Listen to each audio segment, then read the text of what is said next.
প্রিয় শিক্ষার্থী বন্ধুরা, সবাইকে জানাই রেডিয়াম সায়েন্স একাডেমির পক্ষ থেকে আন্তরিক প্রীতি, শুভেচ্ছা এবং অভিনন্দন। আমরা বলেছিলাম যে কোনো তরল পদার্থের উপরের অংশ একটি বল দ্বারা টান টান হয়ে থাকে। এই বলকে আমরা বলেছিলাম পৃষ্ঠটান। আজকে আমরা এই পৃষ্ঠটানের কারণ ব্যাখ্যা করব, কেন পৃষ্ঠটানের সৃষ্টি হবে। যে কোনো তরল পদার্থের পৃষ্ঠটান একটি আণবিক ঘটনা এবং আমরা বিজ্ঞানী ল্যাপ্লাসের এই আণবিক তত্ত্বের সাহায্যে ব্যাখ্যা করব কেন পৃষ্ঠটানের সৃষ্টি হয়। এই পৃষ্ঠটান কেন সৃষ্টি হয় এটা বুঝতে গেলে আমাদেরকে আগে দুটি বল সম্পর্কে জানতে হবে। একটি বলকে বলা হয় সংশক্তি বল বা ইংরেজিতে বলা হয় কোহেসিভ ফোর্স, এবং আরেকটি বল হচ্ছে আসঞ্জন বল বা ইংরেজিতে বলা হয় অ্যাডহেসিভ ফোর্স। একই পদার্থের যে অণুগুলো আছে এদের মধ্যে যে আকর্ষণধর্মী বল, এটা হচ্ছে সংশক্তি বল। আর ভিন্ন ভিন্ন পদার্থের অণুগুলোর মধ্যকার যে আকর্ষণ বল, এটাকে আমরা বলি আসঞ্জন বল বা অ্যাডহেসিভ ফোর্স। আমরা ব্যাপারটা একটু বোঝার চেষ্টা করি। ধরে নাও এটি একটি কাচের কোনো পাত্র, এই কাচের পাত্রের মধ্যে আমি পানি রেখে দিয়েছি। তাহলে বলো তো, এই কাচেরও অণু রয়েছে এবং এই পানিরও অণু রয়েছে। তাহলে এই যে কাচের অণু দুটো রয়েছে, এই কাচের অণু দুটো পরস্পরকে একটা বল দ্বারা আকর্ষণ করবে, কিংবা এই যে পানির অণু দুটো রয়েছে এরাও পরস্পরকে একটি বল দ্বারা আকর্ষণ করবে। এই দেখো, দুইটা কাচের অণুর মধ্যে যে বল কিংবা দুইটা পানির অণুর মধ্যকার যে আকর্ষণধর্মী বল, এই বলগুলোকে বলা হয় সংশক্তি বল, অর্থাৎ কোহেসিভ ফোর্স বলি আমরা।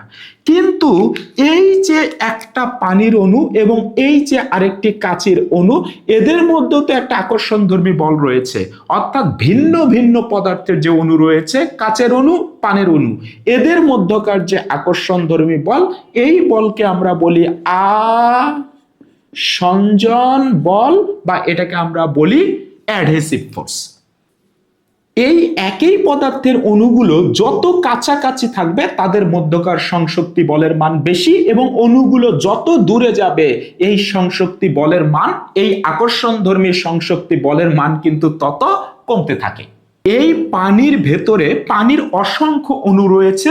আমরা তিনটা অণু এঁকেছি, 1, 2, 3। 1 নম্বর অণুটাকে আমরা এঁকেছি একদম তরলের গভীরে, এবং 2 নম্বর অণুটাকে আমরা এঁকেছি পৃষ্ঠের কাছাকাছি, এবং 3 নম্বর অণুটা আমরা নিয়েছি একদম ওই যে তরলের যে তলটি রয়েছে সেই তলের উপরে হচ্ছে 3 নম্বর কণা বা অণুটিকে বিবেচনা করেছি। বলতো, এই অণুটা তার আশেপাশের অণুগুলোকে এই রকম একটি সংশক্তি বল দ্বারা আকর্ষণ করবে। অর্থাৎ আমরা যদি এইভাবে বোঝার চেষ্টা করি, ধরে নাও এই অণুটা, এই অণু, এর কাছাকাছি আরেকটি অণু রয়েছে, তাহলে এর সাথে এর একটি আকর্ষণধর্মী বল আছে। এই অণুটা আরেকটা অণু ধরো এই দিকে আছে, আরেকটু দূরে আছে, তার সাথেও আকর্ষণধর্মী বল আছে। ধরো এই আরেকটা অণু আরেকটু দূরে আছে, এর সাথেও এর আকর্ষণধর্মী বল আছে। কিন্তু এমন একটা দূরত্ব আছে যার পরে গিয়ে সে আর আকর্ষণ করতে পারবে না, অর্থাৎ একটা নির্দিষ্ট দূরত্ব পর্যন্ত সে আকর্ষণ করতে পারবে। অর্থাৎ এই অণুটার সাথে এই অণুর অনেক ডিস্টেন্স, এই অণুর সাথে এই অণুর কিন্তু কোনো ধরনের আকর্ষণধর্মী সংশক্তি বল নাই। কোন তরলের একটি অণু কত দূর পর্যন্ত আরেকটি অণুকে আকর্ষণ করতে পারে, এই মানটা হচ্ছে 10⁻10 মিটার। অর্থাৎ 10⁻10 মিটার দূর পর্যন্ত যদি কোনো একটি অণু থাকে, তাহলে এই অণু ওই অণুকে আকর্ষণ করবে, আদারওয়াইজ আকর্ষণ করতে পারবে না। তাহলে যদি বলি এই অণুটা তার কতটুকু অঞ্চল জুড়ে তার প্রভাব বজায় রাখতে পারবে, মানে তার আকর্ষণধর্মী বলটা সে অনুভব করতে পারবে, তাহলে এই যে 10⁻10 মিটার যে অর্ডারটুকু রয়েছে, এই যে এইটুকু আমাদের 10⁻10 মিটার। বলতো, এইটুকুকে ব্যাসার্ধ ধরে আমরা একটা গোলক অঙ্কন করতে পারি। এই অণুটা এই গোলকের ভেতরে যতগুলো অণু আছে সবাইকে কিন্তু আকর্ষণ করতে পারবে। কাছাকাছি থাকলে বেশি আকর্ষণ করবে, দূরে থাকলে কম আকর্ষণ করবে। এর বাহিরে যদি কোনো অণু থাকে, ধরো আরেকটা অণু আছে এইখানে, তাহলে এই অণুর সাথে এই অণুর কোনো আকর্ষণধর্মী বল নাই। তাহলে এই অণুটা এই রকম দূরত্ব থেকে তার আকর্ষণ বলের সৃষ্টি করতে পারে। এই জন্য এই অঞ্চলটিকে বলা হয়, এই গোলকটিকে বলা হয় প্রভাব গোলক। আমরা এই যে গোলকটা এঁকেছি এটা হচ্ছে এই অণুর প্রভাব গোলক, এটা হচ্ছে এই অণুর প্রভাব গোলক, এটা হচ্ছে এই অণুর প্রভাব গোলক। এবারে ইমাজিন করো তো, এই যে 1 নাম্বার অণুটার কথা বিবেচনা করেছিলাম, এই অণুটার এই দিকে যতগুলো অণু আছে এই দিকেও ততগুলো অণু আছে। তাহলে এই দিকে এই অণুটার যে আকর্ষণ বল, এই দিকেও আকর্ষণ বল সেম। বলতো উপরের দিকে যে আকর্ষণ বল, নিচের দিকেও আকর্ষণ বল সেম। বলতো এই দিকে যে আকর্ষণ বল, এই দিকেও আকর্ষণ বল সেম। এই দিকে যে আকর্ষণ বল, এই দিকেও আকর্ষণ বল সেম। তাহলে এই অণুটার উপরে ক্রিয়াশীল নিট বল কত? 0। তাহলে এই অণুটা কিন্তু নিচের দিকেও বল অনুভব করবে না, উপরের দিকেও না, এই দিকেও না, এই দিকেও না, কারণ সব দিকে টান বল সমান। কিন্তু এই অণুটার কথা যদি আমরা বিবেচনা করি, দেখো এই দিকে যতগুলো অণু টানবে এই দিকেও ঠিক ততগুলো অণু টানবে, এই দিকে যতগুলো অণু টানবে এই দিকেও ততগুলো অণু টানবে, এই দিকে যতগুলো অণু থাকবে এই দিকেও ততগুলো অণু টানবে। কিন্তু এই দিকে যতগুলো অণু টানবে উপরের দিকে তো ওই পরিমাণ অণু নাই, কারণ প্রভাব গোলকের একটা অংশ তো তরলের বাহিরে রয়েছে। তাহলে বলতো এই অণুটা কিন্তু নিচের দিকে একটু বল অনুভব করবে। তাহলে এই অণুটার উপরে ক্রিয়াশীল নিট বলের মান কখনোই 0 হবে না, এই অণুটা নিচের দিকে একটু বল অনুভব করবে। কিন্তু যে অণুটা একবারেই তরলের পৃষ্ঠে রয়েছে, বলো এই দিকে যতগুলো অণু আছে এই দিকেও ততগুলো অণু আছে, নাকচ করে দেবে। কিন্তু এই দিকে যে বলে টানবে এই দিকে কি সেই বলে টানবে না? এই দিকে তো কোনো পানির অণুই নাই। আবার বলো তো এই দিকে যে বলে টানবে তাকে নাকচ করার মতো কেউ নাই। এই নিচের দিকে যে বলে টানবে উপরের দিকে কোনো পানির অণু নাই, তাহলে এই বল কেউ নাকচ করতে পারবে না। তাহলে বলো তো এই পৃষ্ঠে যতগুলো অণু আছে তারা সবচেয়ে বেশি বলে নিচের দিকে টানবে, অর্থাৎ নিচের দিকে একটি বল অনুভব করবে। এবারে আমি যদি তোমাদেরকে প্রশ্ন করি, তাহলে কোথাকার অণুগুলো নিচের দিকে বল অনুভব করে? এই তরল তলের উপরের দিকের যে অণুগুলো আছে, পৃষ্ঠের কাছাকাছি যে অণুগুলো আছে তারা কিন্তু নিচের দিকে বল অনুভব করে। যদি বলি যে কতটুকু অঞ্চল জুড়ে এই অণুগুলো নিচের দিকে বল অনুভব করবে, তাহলে আমি এই জায়গায় এইটুকুকে ব্যাসার্ধ ধরে একটা তল অঙ্কন করে নিতে পারি।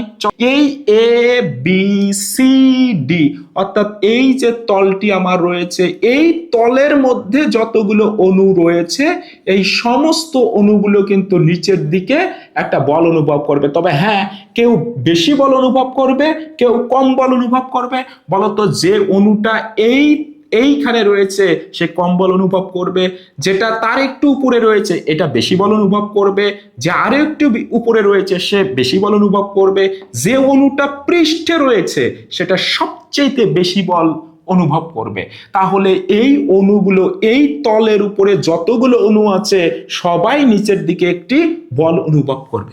এবারে এই নিচ থেকে কোনো একটা অণু, ধরে নাও এইখানে কোনো একটা অণু আছে, এই যে এই অণুটা ধরো এইখানে কোন একটা অণু আছে, এই অণুটা যদি এইখান থেকে এই তলের উপরে গিয়ে থাকতে চায়, এইটুকু তলের মধ্যে এ বি সি ডি এই তলের মধ্যে গিয়ে থাকতে চায়, তাহলে বলতো তাকে এই বলের বিরুদ্ধে কাজ করে যেতে হবে।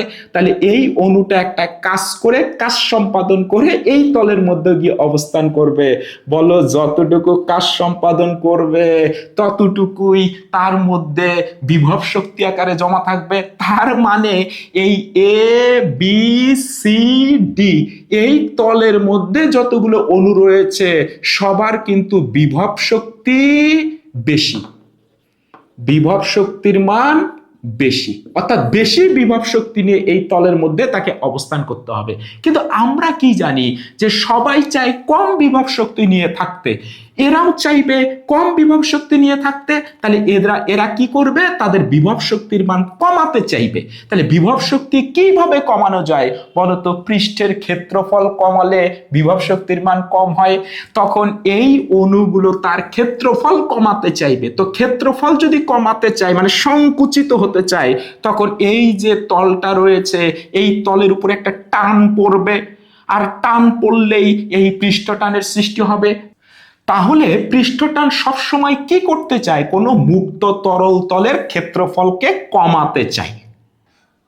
এই জন্য তোমরা দেখবা যে কোনো অল্প আয়তনের তরল সবসময় ফোঁটা ফোঁটা হয়ে পড়ে, অর্থাৎ গোলাকার হতে চায়।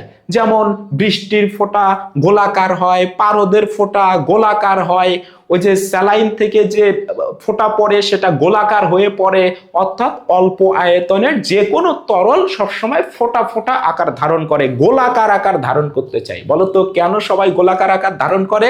কারণ গোলকের পৃষ্ঠের ক্ষেত্রফল সবচেয়ে কম হয় এবং পৃষ্ঠ টানের কারণে ক্ষেত্রফল কমাতে চায়। তাহলে ওই তরলের ফোঁটাগুলো তার পৃষ্ঠ টানের কারণে তার ক্ষেত্রফল কমাতে চায়, আর ক্ষেত্রফল কম হয় গোলকের। এই জন্য পৃষ্ঠ টানের কারণে সবসময় তরল ফোঁটাগুলো গোলাকার আকার ধারণ করে।